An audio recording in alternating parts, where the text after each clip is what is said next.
Alright, fuckers and fuckheads. These are an old pair of Mikunis.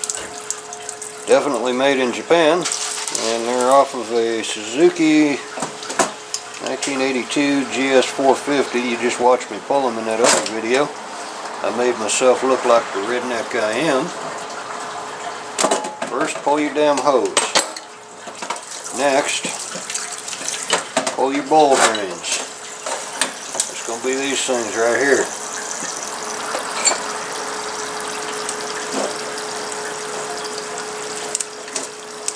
Little seal, you'll think it's a washer sometimes because they get brittle, but sometimes it is a brass washer. Most of the time it's a damn little piece of fiber shit. I've seen people put nylon ones in there. Sometimes, like that one, is a fat ass O-ring.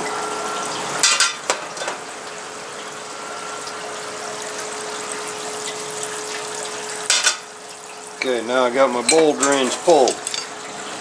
Before I pull anything else, take my parts washer line. We'll go on here. I'm going to flush them for a little while. Make sure that they're both pissing.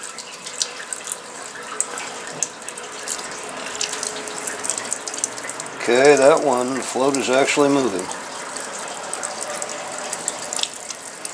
That one, the float is stuck. That one, the float is working. That one, the float is stuck. So, now that I know that,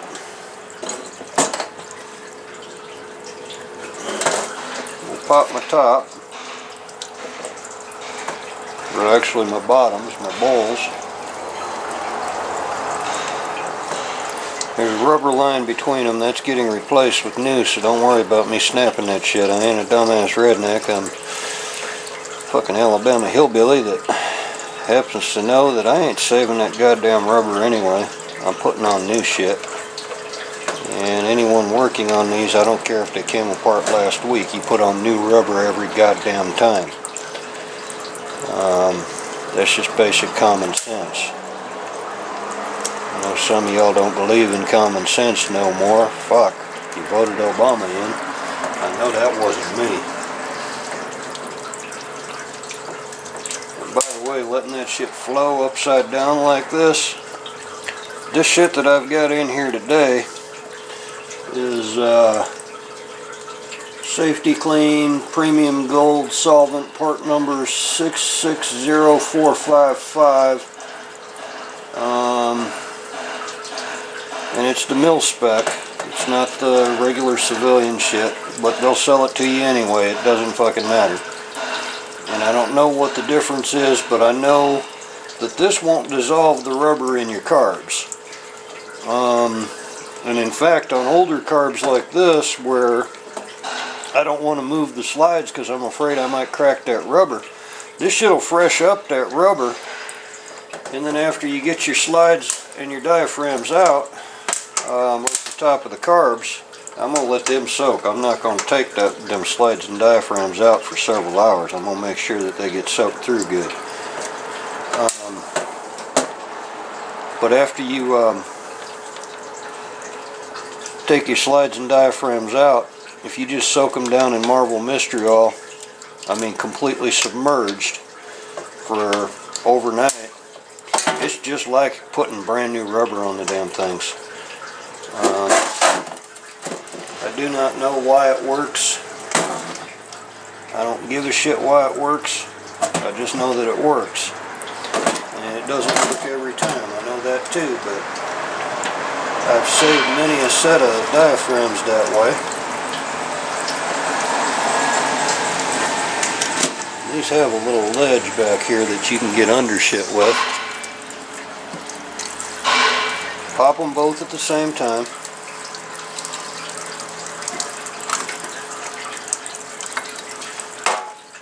And there we go. Them bowls are pretty nasty. I'm going to disconnect this line. just look here, but before I do, that's the sticking pin.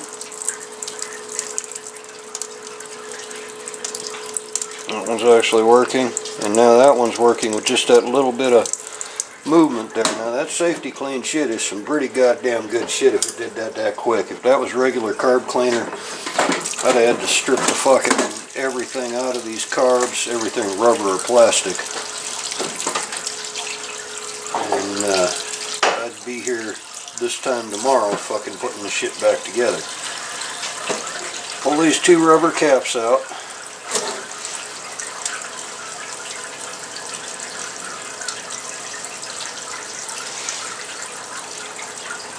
And they're not coming, and I'm not going to force them. Pull your main jets.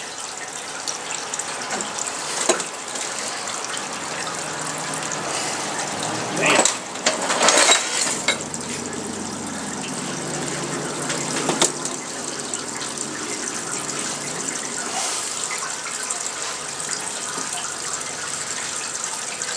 Yeah, it's pretty goddamn gummy. Same with this one.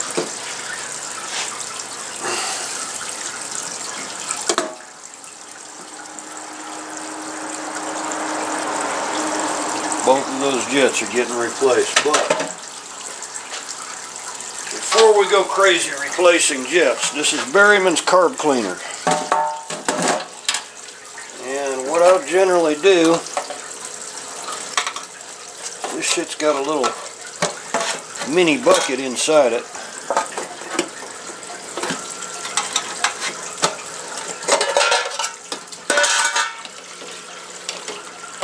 And I have jets from Mikuni from yesterday. Put them in there. Put them jets in that bucket. Pop it down in there. By tomorrow morning they'll be clean as brand new, but they'll be a little bit dissolved and a little bit bigger than they're supposed to be. That's some good shit right there, that Berryman's. I like that. See, these pins are stuck, and I'm not one to use a pin driver like a lot of guys will just drive them through. I won't do that. Now to get these rubbers loose, I'm just going to bring up an edge. I'm going to pinch it. I hope y'all can see this shit. I'm going to keep my stream going over it so I'm getting this shit in there, breaking up that varnish.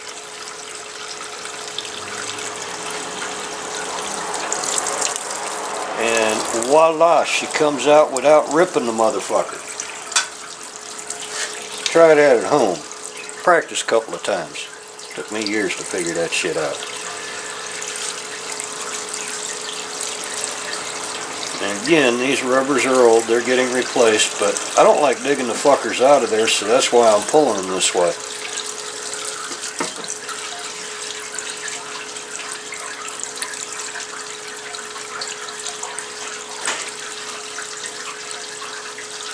And use your fingers to kind of guide the juice down in there so you can get that shit to loosen up quick.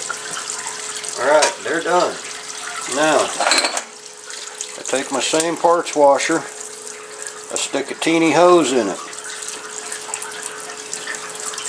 Oops, looks like I got to cut off a chunk of that damn hose.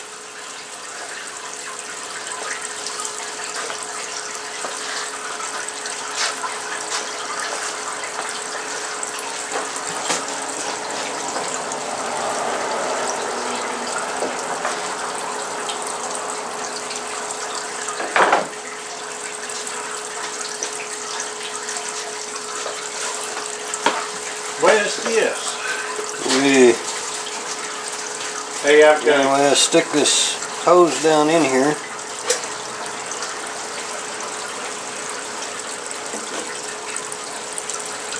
Ah, shit, that one ain't going to fit. I'm going to use the pilot head hole.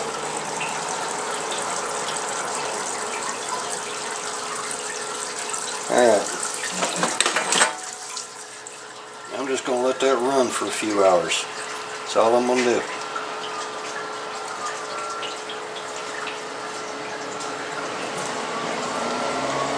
that shit bubble out. You're going to get a little out of the passages up here, and yes, you're going to fill your diaphragms with this shit, but you know what? I've already explained that all that's going to do is help you fresh up them diaphragms, and as long as when you pull your diaphragms, you take them out and submerge them, soak them in Marvel Mystery Oil overnight. It ain't quite like getting new diaphragms, but it'll get you by. Considering these slides on these carbs have been out of production for a few years, man, if you can save them without having to buy new old stock at highway robbery prices, you're doing a good thing. Since Dennis is here, we'll holler at y'all fuckers and fuckettes later.